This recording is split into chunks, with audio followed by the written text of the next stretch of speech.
اللہ وبرکاتہ۔ نحمدہ ونصلی ونسلم علی رسولہ النبی الحنین المکین الرؤوف الرحیم، اما بعد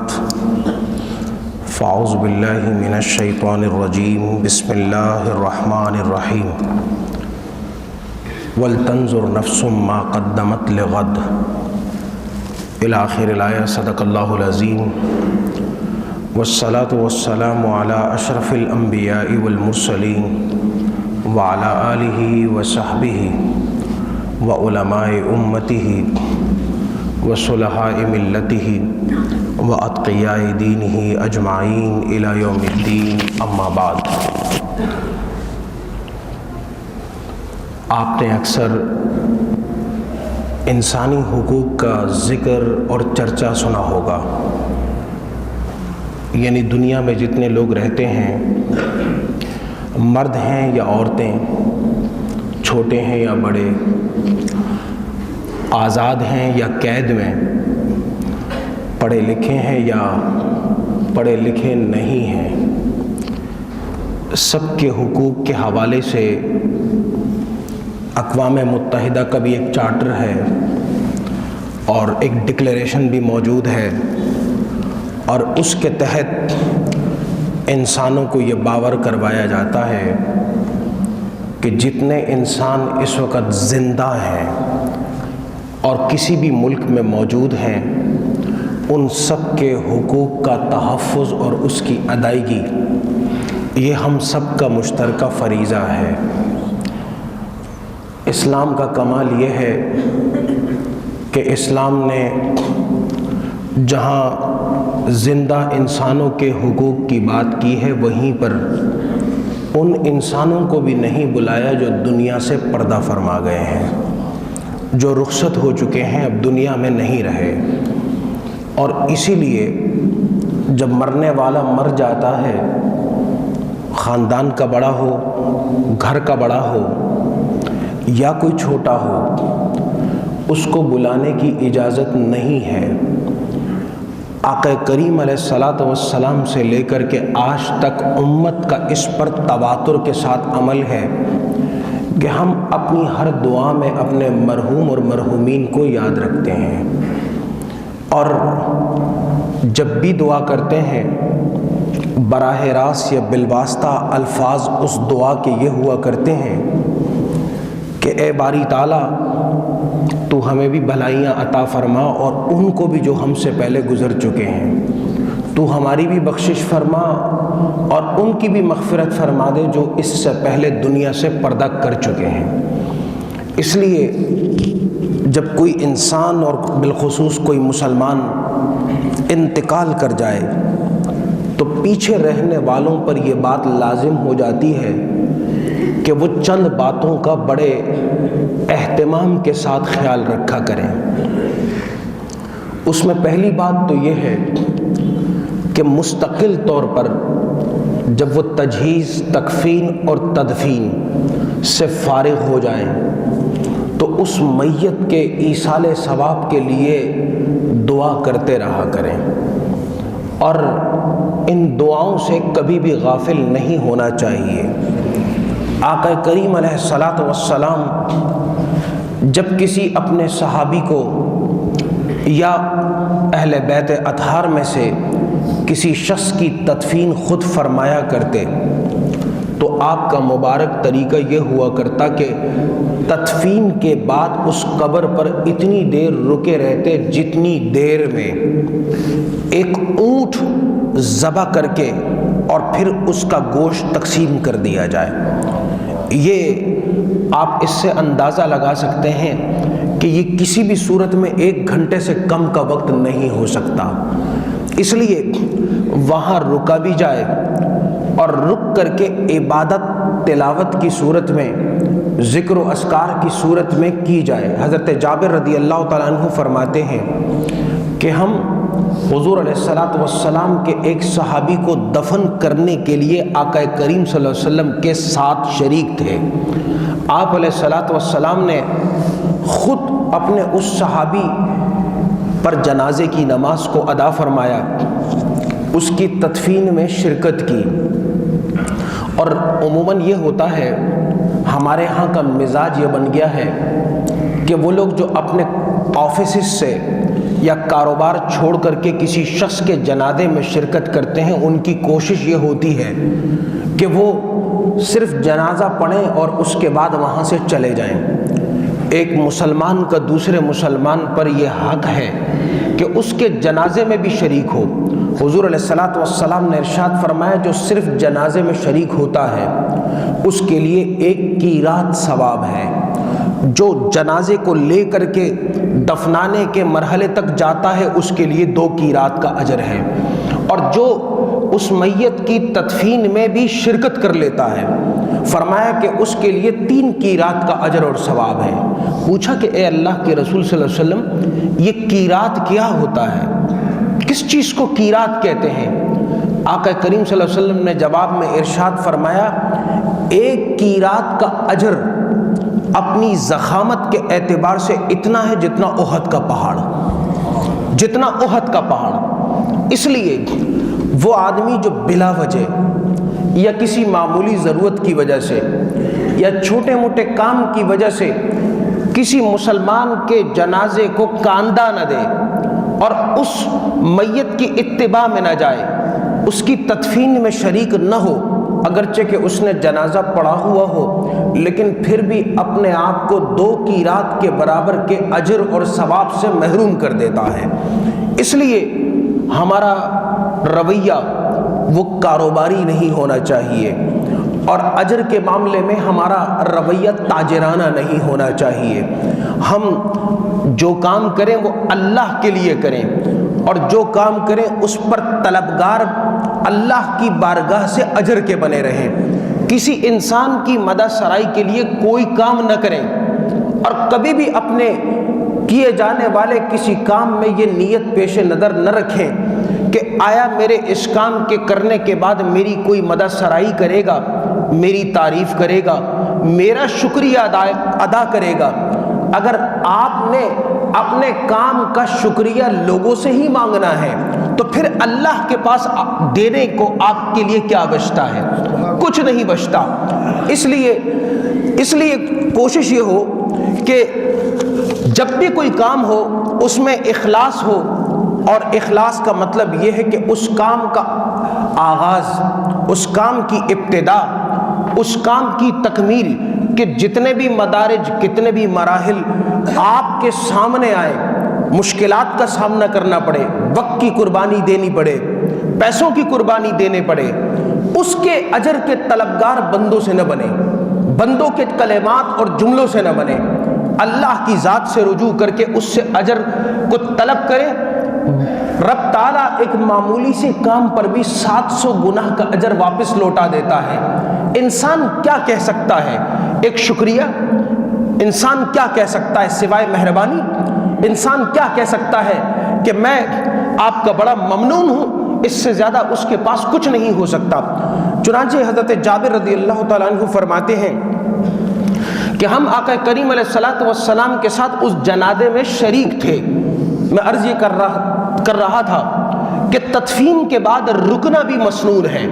کہ قبر پر کچھ دیر کے لیے رک جائیں۔ حضور علیہ الصلوۃ والسلام جب تدفین سے فارغ ہوئے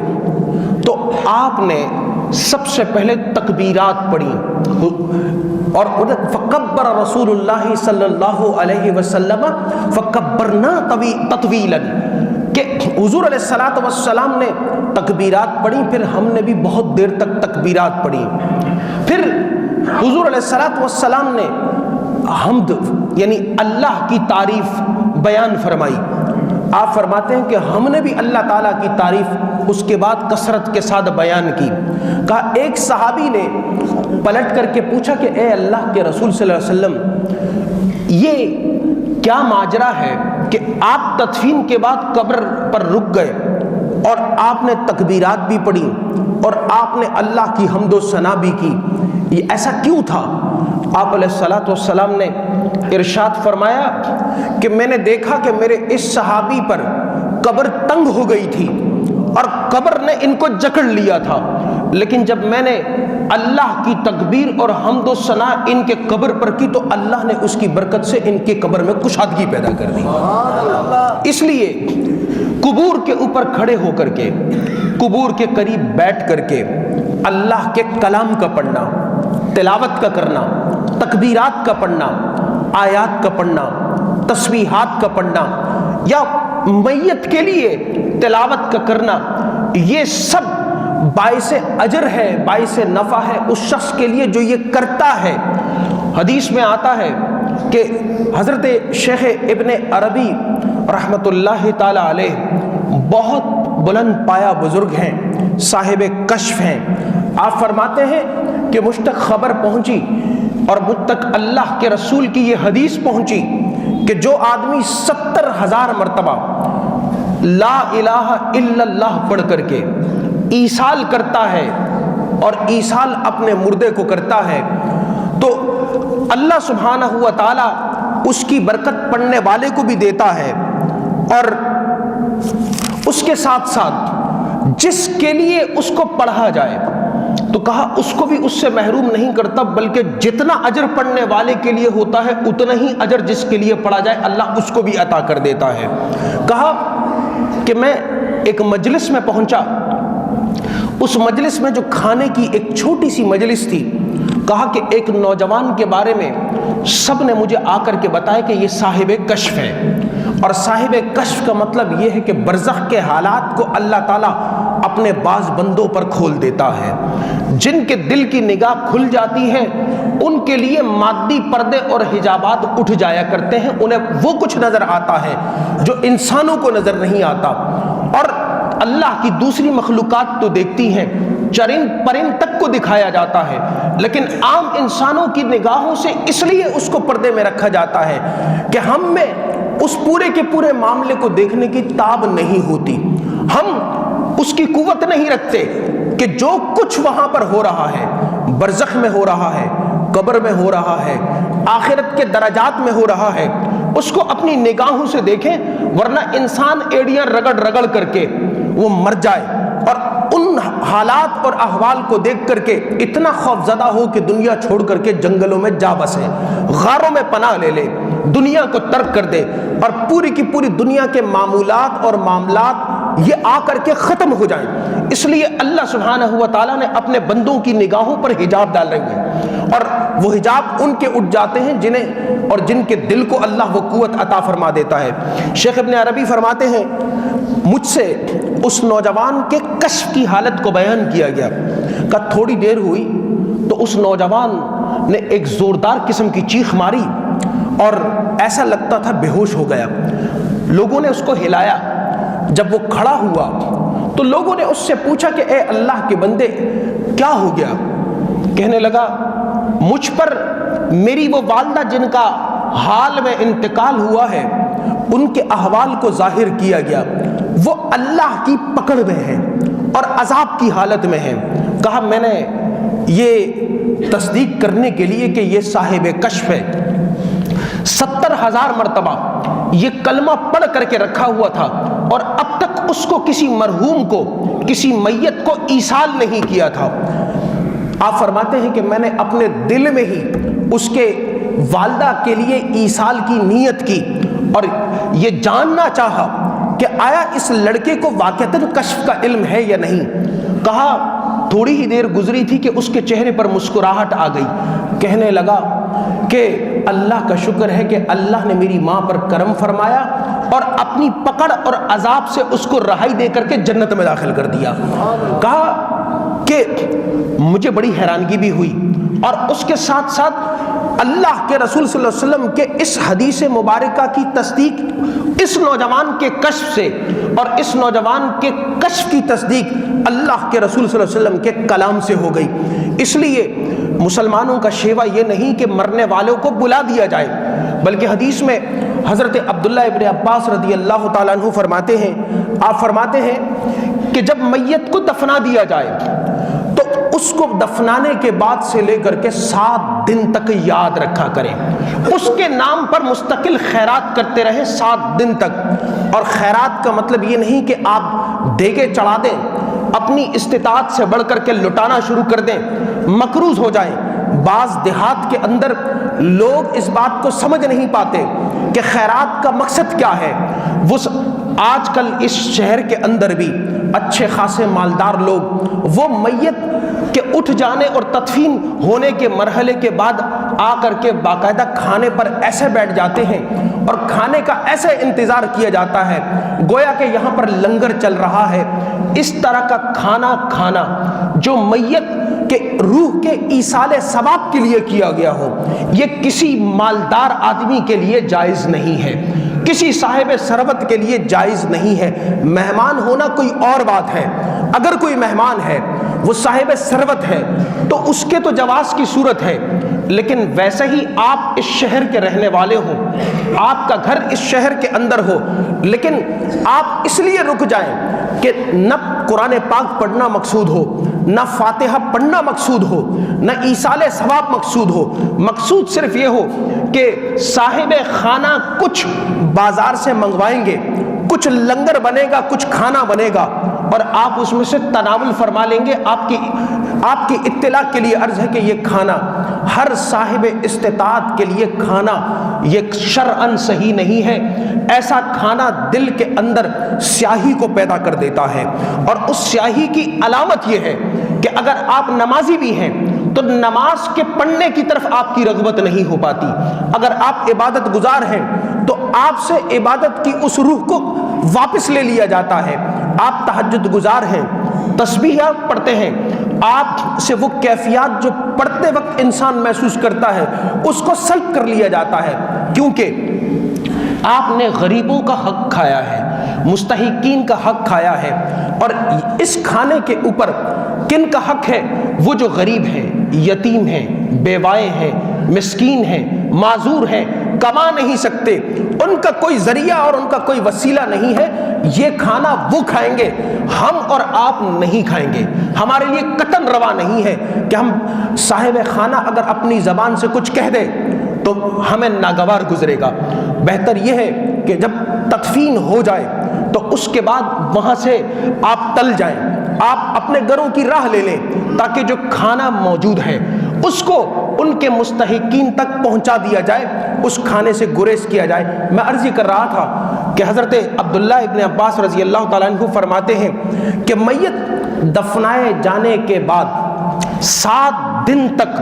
بڑی کرب اور بڑی پریشانی کی کیفیت میں ہوا کرتی ہے، اس لیے اس میت کی طرف سے کچھ نہ کچھ صدقہ اور خیرات وہ اللہ کی راہ میں اللہ کے نام پر اس مرحوم کے ایصال ثواب کے لیے دیا جانا چاہیے۔ اور جس کو اللہ نے یہ توفیق دی ہو، میں آپ کو یہ بتا رہا تھا کہ خیرات کا مطلب دیگیں نہیں ہوتی، خیرات کا مطلب کوئی بڑا کھانا نہیں ہوتا، خیرات کا مطلب دعوت عام نہیں ہوتا، خیرات کا مطلب کارڈ چھپوا کر کے مہمانوں کو بلانا نہیں ہوتا۔ خیرات کا مطلب یہ ہے کہ اگر آپ کی استطاعت کسی ایک گھر میں کسی مستحق کے لیے راشن پہنچانا ہے تو آپ کی خیرات ہو گئی۔ بلکہ دوسری جگہ حدیث میں آتا ہے کہ حضور علیہ الصلوۃ والسلام نے ارشاد فرمایا، جب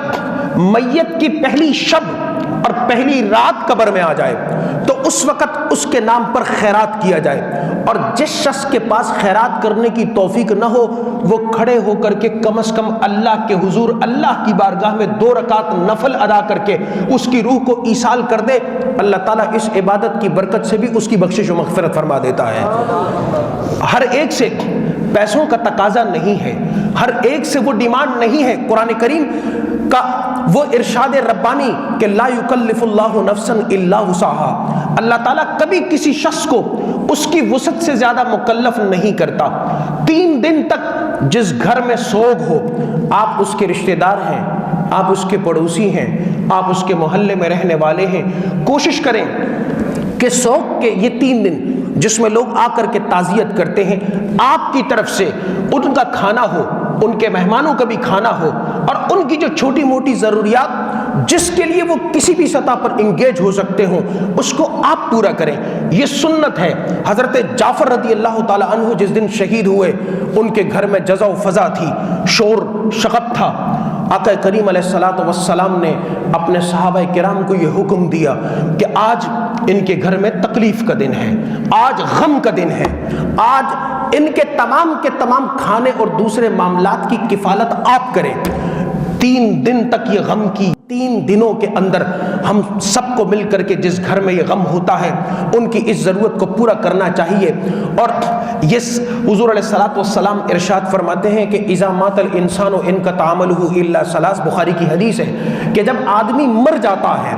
تو اس کے تمام معاملات کو ختم کر دیا جاتا ہے، اس کا اکاؤنٹ کلوز ہو جاتا ہے۔ فرمایا لیکن 3 باتیں ایسی ہیں کہ وہ جاری رہتی ہیں۔ فرمایا صدقۃ جاریۃ، پہلی بات تو یہ ہے کہ اس کے نام پر کوئی صدقہ جاریہ ہو، کسی نے کوئی ایسی چیز کر دی ہو، کوئی درخت لگا دیا ہو، کوئی مسجد اس میں حصہ ملا دیا ہو، کسی مدرسے کی تعمیر اس میں حصہ ملا دیا ہو، کسی دینی کتاب کو خرید کر کے کسی کو دے دیا ہو، کسی دینی کتاب کو چھپوا دیا ہو۔ فرمایا صدقۃ جاریۃ، اور دوسری چیز علم ینتفع بہ، پڑھا لکھا تھا، اس نے کسی کو پڑھا دیا، کسی کو سکھا دیا، کسی کو گائیڈ کر دیا، کسی کو بتا دیا۔ زندگی میں کوشش کریں کہ کم از کم 10 آدمیوں کو آپ گائیڈ کر سکیں۔ اگر آپ آج کسی منزل پر ہیں، اللہ تعالیٰ نے آپ کو کوئی مقام دیا ہے، تو یہ آپ پر ایک معاشرتی فریضے کے طور پر یہ بات عائد ہوتی ہے کہ 10 افراد کی ایسی رہنمائی ضرور کر لیں کہ اللہ تعالیٰ ان کو پستی سے اٹھا کر کے کم از کم اس مقام یا اس کے قریب لے آئے جہاں آپ کھڑے ہیں۔ کیونکہ اگر یہ 10 آگے چل کر کے اگلی نسل میں 100 کو اٹھا لیں گے تو تیسری نسل میں 1000 آدمی اوپر اٹھ جائے گا۔ یہ امت کا بھی بھلا ہے، آپ کے لیے بھی بھلا ہے، دنیا میں بھی باعث اجر ہے۔ اللہ تعالیٰ بندوں کی نیکیوں کا اجر آخرت میں بعد میں دیتا ہے، دنیا میں پہلے عطا فرما دیتا ہے، دنیا میں اس کے بدلے کو پہلے لوٹایا جاتا ہے۔ آپ کسی کے ساتھ بھلائی کریں، جس طرح انسان کے اوپر قرض کا ایک بوجھ ہوتا ہے، اللہ تعالیٰ خالق اور ہم مخلوق ہیں، اللہ تعالیٰ خالق ہونے کی شان کی حیثیت سے مخلوق کے قرض کے بوجھ کو آخر تک ملتوی نہیں کرتا، دنیا میں اس کو اجر پہلے دے کر کے لوٹا دیا جاتا ہے۔ اس لیے جہاں تک ہو سکے فرمائے علم ینتفع بہ، وہ علم جس سے کوئی فائدہ اٹھائے۔ آپ نے کسی کو گائیڈ کیا تھا، اس سے کہ کوئی رہنمائی لے۔ اور تیسری بات ولد صالح یدعو لہ، کہ تیسری بات یہ ہے کہ آپ اپنے پیچھے کوئی صالح اولاد چھوڑ گئے ہیں، آپ اپنی اولاد کو خوب پڑھائیں، اچھی ڈگریاں دلوائیں، لیکن اس کے ساتھ ساتھ ان کے اندر صالحیت پیدا کریں، ان کے دل میں خوف خدا پیدا کریں، انہیں اللہ کا بندہ بھی بنائیں۔ اللہ کا بندہ بن جانا کسی انسان کی ترقی میں رکاوٹ پیدا نہیں کرتا۔ یہ ولد صالح ہوگا جو اپنی نمازوں کے بعد 5 وقت کم از کم آپ کو اپنی دعاؤں میں یاد رکھے گا۔ اور رب تعالیٰ ارشاد فرماتا ہے کہ جب بندہ مجھ سے مانگتا ہے اور بندہ مجھ سے دعا کرتا ہے تو آقا کریم علیہ الصلوۃ والسلام نے ارشاد فرمایا اللہ تعالیٰ اس بات سے حیا کرتا ہے کہ اس کا بندہ دعا کے لیے اپنے ہاتھوں کو بلند کرے، اور پھر اس کا رب ان بلند شدہ دونوں ہاتھوں کی اس دعا کے باوجود بھی اس بندے کو محروم کر دے۔ اللہ تعالیٰ اس بات سے حیا فرماتا ہے، وہ جب بندہ مانگتا ہے اور جائز چیز مانگتا ہے اور بالخصوص اپنے والدین کی، اپنے بڑوں کی بخشش اور مغفرت کے لیے دعا کرتا ہے، تو رب تعالیٰ اس کے اس دعا کو اس مرحوم کے حق میں قبول فرما کر کے لوٹا دیا کرتا ہے۔ اس لیے ولد صالح یدعو لہ، آپ دیکھیں آپ کا بیٹا، آپ کی اولاد، آپ کے بچے، آپ کے ڈیپینڈنٹس، کیا آپ نے ان کو یہ تعلیم دی ہے کہ وہ اللہ کے حضور کھڑے بھی ہوں، دعا بھی کریں، اور آپ کی زندگی میں بھی آپ کے لیے دعا کریں اور زندگی کے بعد بھی آپ دعا کریں؟ لوگ صدقہ جاریہ کا مطلب یہ لیتے ہیں کہ ہمارے بعد کوئی کر دے گا، بعد میں کوئی کچھ نہیں کرتا، بعد میں اولاد وہی کرتی ہے جس کی آپ نے خود تعلیم دی ہوتی ہے، جو کچھ آپ نے خود ان کو سکھایا ہوتا ہے، آپ نے کچھ کیا ہوگا تو بچوں نے اس سے سبق لیا ہوگا۔ اگر آپ نے کچھ نہیں کیا ہوگا تو بچوں کے پاس اس نہ کرنے کے نتیجے میں کچھ کرنے کا جواز پیدا نہیں ہوتا۔ اس لیے کوشش کریں کہ بچوں کے سامنے کچھ کریں، خیر کا کام کریں، صدقہ جاریہ کریں۔ آپ کسی استاد کی تنخواہ کہیں پر مقرر کر سکتے ہیں، وہ مقرر کر دیں، کسی جگہ پر کسی بڑے اسکالر کی تنخواہ کو مقرر کر سکتے ہیں، آپ وہ کر دیں، آپ کوئی درخت لگا سکتے ہیں وہ لگائیں۔ اور درخت لگانے کی فضیلت کیا ہے؟ حدیث میں آتا ہے آقا کریم علیہ الصلوۃ والسلام ایک قبر کے پاس سے گزرے، آپ نے قبر کے پاس توقف فرمایا اور رک گئے، اور رک کر کے وہاں ایک ٹہنی تھی، درخت کی ٹہنیاں ہوتی ہیں، آپ نے ٹہنی پکڑی اور ٹہنی کو دو حصوں میں توڑ ڈالا، ایک ٹہنی ایک قبر پر اور دوسری ٹہنی دوسری قبر پر گاڑ دی۔ صحابہ کرام نے پوچھا کہ اے اللہ کے رسول صلی اللہ علیہ وسلم، خیریت تھی، آپ قبر پر تشریف لائے اور رک گئے حالانکہ آپ تو جا رہے تھے؟ آقا کریم علیہ الصلوۃ والسلام نے فرمایا کہ جب میں ان دونوں قبروں کے پاس سے گزرا، نگاہ نبوت، عام انسان کی نگاہ اس کے برابر کا تصور بھی نہیں کر سکتی، ہم خوردبینوں اور دوربینوں اس کے بارے میں یہ جانتے ہیں کہ وہ کروڑوں اور اربوں میلوں تک دیکھتی ہے، نگاہ نبوت کے سامنے یہ دوربینیں اور خوردبینیں ان کی بھی کوئی حقیقت نہیں ہوتی۔ آقا کریم علیہ الصلوۃ والسلام نے قبر کے اندر کے حالات کو کشف فرمایا اور اس کو ڈسکلوز کیا، فرمایا کہ ان دونوں قبروں میں عذاب ہو رہا تھا، اور یہ بھی فرمایا کہ عذاب ہو رہا تھا، ایک قبر میں عذاب کی وجہ یہ تھی کہ یہ بندہ جب کھڑے ہو کر کے پیشاب کرتا تھا تو اس کے چھینٹوں سے نہیں بچ پاتا تھا، جہاں جہاں چھینٹے لگتے تھے وہاں پر آگ لگی ہوئی ہے۔ ہم واش رومز کو استعمال کرتے ہیں، ہم واش روم کے ایریا میں جاتے ہیں، وہ لوگ جو کموڈ استعمال کرتے ہیں ان کو اس بات کا بہت خیال رکھنا چاہیے کہ ان کا یہ استعمال آخرت کی زندگی میں ان کے لیے وبال نہ بن جائے، اور حدیث موجود ہے، فرمایا کہ ان چھینٹوں سے نہیں بچتا تھا، اس لیے اللہ کی عذاب کی گرفت میں تھا، اور فرمایا کہ دوسرا چغل خور تھا۔ بہت سارے لوگ بالعموم اور خواتین بالخصوص چغل خوری میں بے پناہ مہارت رکھتے ہیں، اور ہر بات کی چغل خوری ہوتی ہے جس سے فساد، فتنے، لڑائیاں اور جھگڑے ہوا کرتے ہیں۔ چنانچہ فرمایا کہ اس شخص کو چغل خوری کی وجہ سے عذاب دیا جا رہا تھا۔ فرمایا کہ اللہ کے رسول صلی اللہ علیہ وسلم، آپ نے درخت کی ٹہنی کو دو ٹکڑے کر کے ان کی قبروں پہ گاڑ دیا، اس کا کیا فائدہ؟ فرمایا جب تک یہ ہرے رہیں گے اس وقت تک اللہ کا ذکر کرتے رہیں گے، اور ان کی برکت سے اللہ تعالیٰ ان پر عذاب کو موقوف فرما دے گا۔ اس لیے ایک یہ جو پھولوں کا تصور ہے یہ اسی تناظر میں ہے، قبروں کے اوپر جو پھول ڈالے جاتے ہیں وہ زندہ ہوتے ہیں، سرسبز ہوتے ہیں، اور ہر وہ چیز جس میں حیات ہے، ہم اور آپ جانیں یا نہ جانیں لیکن وہ اللہ کی تسبیح کرتی ہے، اور اس لیے وہ کانٹے رکھے جاتے ہیں۔ چنانچہ جب ان چیزوں سے فائدہ ہو سکتا ہے تو پھر وہ چیزیں جو ان مرحومین کے لیے، ان موتا کے لیے بطور ایصال ثواب کے رکھی جائیں اور لگائی جائیں، ان کو لگوایا جائے، اس کا کتنا اجر اور ثواب ہوگا۔ اس لیے ہم سب پر یہ لازم ہے کہ اپنی میتوں کو نہ بلائیں۔ حضرت جبرائیل علیہ الصلوۃ والسلام حضور علیہ الصلوۃ والسلام نے فرمایا کہ جب آپ اپنے مرحومین کے لیے کوئی چیز صدقہ کرتے ہیں، کوئی چیز ایصال کرتے ہیں، تو حضرت جبرائیل علیہ الصلوۃ والسلام اس کو نوری طبق اور تش میں رکھ کر کے قبر کے پاس لے جاتے ہیں، اور پھر جبرائیل علیہ الصلوۃ والسلام ندا دیتے ہیں، اے گہرے کھڈے میں سونے والے، تیرے عزیز، تیرے لواحق نے تمہارے لیے یہ ہدیہ بھجوایا ہے، اور پھر فرمایا کہ اس ہدیے کو نورانی شکل میں آگے اس مرحوم تک پہنچا دیا جاتا ہے، وہ اس ہدیے کو لینے کے بعد ویسے ہی خوش ہو جاتا ہے جس طرح زندہ انسان کسی تحفے کے ملنے پر خوش ہوتا ہے، اور فرمایا کہ اس کے جوار میں، اس کے پڑوس میں جتنے موتا، جتنی قبریں، جتنے مرحوم ہوتے ہیں، جن کو کوئی چیز ایصال نہیں کی جاتی، ان کے چہروں پر پشمردگی یہ ظاہر ہو جاتی ہے، اور وہ افسوس کرتے ہیں کہ اے کاش کہ ان کے لواحقین بھی ان کے نام پر کچھ ایصال کر دیتے۔ اس لیے جن لوگوں کا، جن خاندانوں میں، جن بڑوں کا دنیا سے پردہ ہو گیا ہے، انتقال فرما گئے ہیں، مسلمان ہونے کی حیثیت سے، ان کی اولاد ہونے کی حیثیت سے، رشتہ دار ہونے کی حیثیت سے ہم سب پر یہ حق ہے کہ مرتے دم تک ہم ان کو یاد رکھیں، اپنی دعاؤں میں، استغفار میں، صدقات میں، اور